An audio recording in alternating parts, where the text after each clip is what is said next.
The good news is California is a leader, and we're already getting nearly two-thirds of our electricity from clean sources. Clean energy is the most affordable energy source. What I'm going to focus on as governor is everything else that is creating high electricity costs. What we need to make sure of is that the clean energy is being delivered to customers in an affordable way. So that means focusing on the lines, the poles, the wires, transmission lines, everything that needs upgrading. So it means investing in our infrastructure to protect our communities from devastating wildfires as well. That's also driving up electricity costs. Berkeley National Labs last year reported that there were two drivers of California's electricity costs. The first is wildfires, and the second is the aging distribution and transmission lines. And I'm going to ask the PUC to lean in on their audit authority as well to audit the utility accounts to be sure that the rate increases we've been approving for them is actually delivering the improvements that we want. And if not, hopefully they'll think about reimbursing the ratepayers if they've actually overcharged. First, we need to make sure that our electricity rates are affordable so that people who start moving to electric vehicles and appliances are going to see that it's cheaper to actually drive those cars and to run those heat pumps at home. So, secondly, there's got to be an incentive for manufacturers to continue developing and improving and bringing down the cost of EVs. So that's one reason I believe it's imperative that the next governor continue the state's commitment to shifting California's new auto sales to EVs by 2035. We also need new state attention focused on investing in public transit, particularly in denser urban areas where it makes a lot of sense, but also in our rural areas where there is prohibitive infrastructure and infrastructure costs. And I'll tell you one thing I'm not going to do. I'm not going to bail out oil companies because they should be investing in our clean energy future. And giveaways to refineries and essentially their high polluting product that is making more of our children sick is not the answer. We've been backsliding, and that has to stop. It's a public health question, and there's no place for tolerating greater and more pollution. Every community deserves a clean, healthy environment, and every child deserves clean water and clean air. California has a history of regulatory leadership on air pollution, and that needs to continue, and in some cases strengthen. On clean water, unfortunately, the last two administrations have been so focused on fighting for expensive supply projects that won't produce any new water that water quality has taken a back seat. As governor, I would prioritize water quality, and our approach to water supply will be more realistic and focused on regional and local supplies. California's water policy has not been realistic. It's not taken into account the effects of climate change, and we've only begun addressing overpumping of groundwater in any meaningful way during the last years of Governor Brown's administration. We are woefully behind. As governor, I would again refocus our water policy on the realities of today. We're living in a climate and drought challenged time. I would shift emphasis to conservation, efficiency, reuse and recycling, and protecting water quality. The state needs to do more work to effectively work with local water agencies, especially our small rural agencies, to help make sure that we can meet the state's human right to water mandate while also protecting important ecosystems. Well, for one thing, Proposition 4, which voters passed in 2024, was intended to provide billions of new dollars that could be used to help build resilience. We need to make sure that money is appropriated and spent as a new fund and not treated as a backfill for state budget cuts for other programs. California Forward has done some great work and has talked about establishing climate resilience districts and how they have been created but underutilized. These districts could actually potentially be a terrific funding tool and a structure for local governments and other entities to combine forces and finance local resilience projects.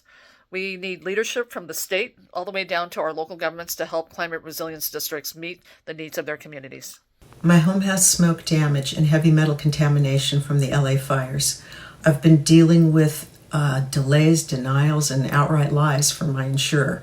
What will you do to make insurance fairer and make fossil fuel companies who've caused more intense fires and extreme weather help pay to fix the problems they've caused instead of victims like me? I see and I hear the victims of the recent wildfires when they tell me that they are left holding the bag for so much after they've lost their homes. Why should climate change contributors, like fossil fuel companies, skirt paying their fair share and leaving victims left to fend for themselves with skyrocketing insurance costs and also the devastation of losing their home? I will make sure that we have a fair insurance system that looks at having fossil fuel companies pay their fair share, stabilizing our insurance market, and being sure that homeowners are being treated fairly.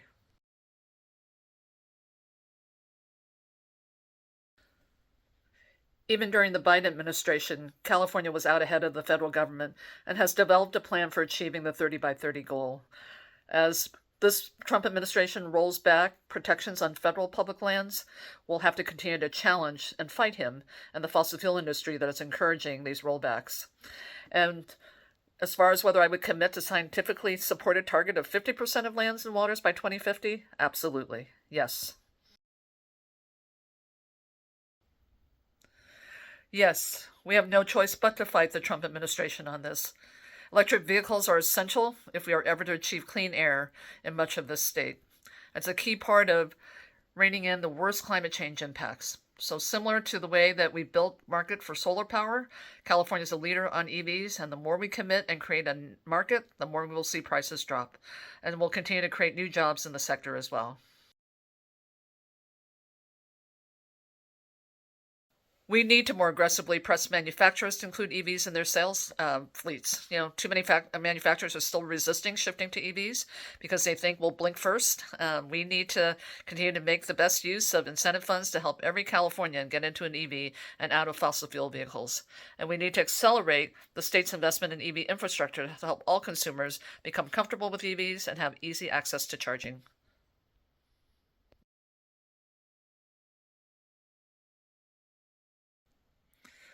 This is an issue that's critical to both the environment and housing costs and deserves high priority.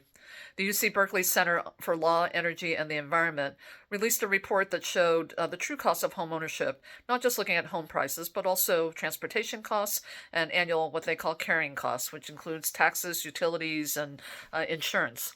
They found that new single-family homes, attached homes in existing urban areas were roughly 30% less expensive than all-in annual home ownership costs than in new single-family detached homes in ex-urban areas. And so California needs to ensure that our land use policies are working to lower housing costs and increase access to public transit.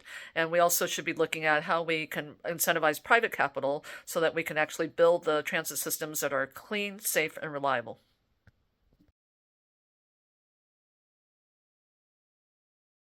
Rooftop solar is fantastic. It's a clean source of electricity, and people who invest in rooftop solar are doing a great thing. That being said, I want to be sure that we have customers who can't afford or are unable to install rooftop solar not be left paying more for electricity. So how will we make it more affordable? My focus will be on reducing the costs to install solar through permitting efficiencies and better coordinating with our utilities. We also need to think about how to take more advantage of community-scale solar projects. These may be the best affordable way to help renters get connected to solar.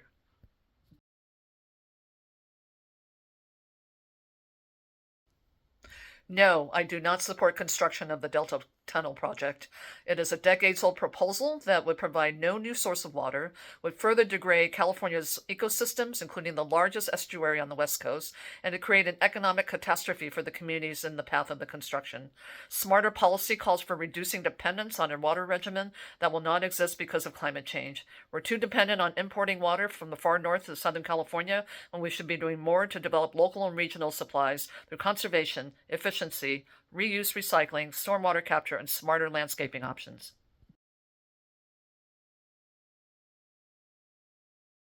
The fact is, the location of these data centers is less of an issue in California than it is in the rest of the country. The cost of our land and electricity are too high for most of the data centers to want to locate here. I think the first thing we need to do is ensure that our electricity and demand for water are affordable for ordinary Californians. And if data centers do want to locate here, it is imperative that we make sure it's not done at the expense of ordinary Californians or California's environment. Local and state governments will have to coordinate to make sure any data centers are compatible with California's communities. My top three priorities are: one, continue to reduce dependence on climate-producing technologies and fuels, while also increasing our ability to anticipate and adapt to those climate change impacts, wildfires, sea level rise, intense weather conditions that we're already seeing and are likely to see more of in the coming years. Two, accelerate the shift to affordable renewable electricity by investing in infrastructure to modernize our electric grid and ensure that our communities are safe from wildfires. And three, establish a modern state water program that ensures every Californian has access to clean, affordable drinking water while preserving the state's essential natural environment and its ecosystem functions. Hey everyone, my name is Tony Thurmond, and I'm a candidate for governor in California. And today, I would like to share with you some of my ideas to address climate change and to protect our environment. As many of you know, I spent many years representing communities that have had to address some of the highest rates of environmental impacts and challenges, including heavy industry, poor air quality. I represented Richmond for many years as a city council member, school board member, state legislator, a community that sends more people to the hospital with asthma than any other community in the county of Contra Costa County. As many of you know, I created a special construction job training program that focuses on solar panel installation. It's called Richmond Build, and it still exists to this day. And I was the deciding vote to block Chevron's ability to process dirty, heavy crude. I care deeply about the environment. I've worked on many things and will continue to do that. I believe that California has to continue its pace to invest in clean energy. I have supported and will continue to support the ability for communities to have community choice aggregation so that they can invest in alternative fuels. I'm a UC regent and a trustee for Cal CSU. I believe that we can help to invest in our universities to help us to maximize our knowledge and understanding of technologies that will give us access to alternative energy. I believe that even as it relates to making our transition and working with refineries, that we can use technologies like carbon capture and others that will help us to reduce emissions and to help us to start to make the transition away from fossil fuels. In my role as one of the members of the Cal State Retirees Association, Teacher Retirees Association, I have supported the idea of getting our STIRS investment board to divest out of fossil fuels, and I will continue that work. I think that we have to give Californians rebates for electrical vehicles, and that we have to continue to build 2 million charging stations in the state of California. We must hold corporations accountable for polluting. As a legislator, I passed legislation that placed the heaviest fees on any company that will pollute in our water, on land. I also passed legislation to help us close idle oil wells that oftentimes were leaking into our ocean and into our bays. It is heartbreaking that in 2026, we still have communities that don't have access to clean drinking water or water to bathe. Even people who work in environments where they're handling pesticides and they can't have access to water to bathe. And I believe that we can do better. I think that we have to build out the infrastructure for more storm water runoff so we collect more water, do more recycling. I believe that we can invest deeply in desalination so that we can use water from the ocean and convert it into drinking waters, and to continue to use recycled water, even from our recycling agencies that now have figured out a way to make water that is recycled safe for drinking.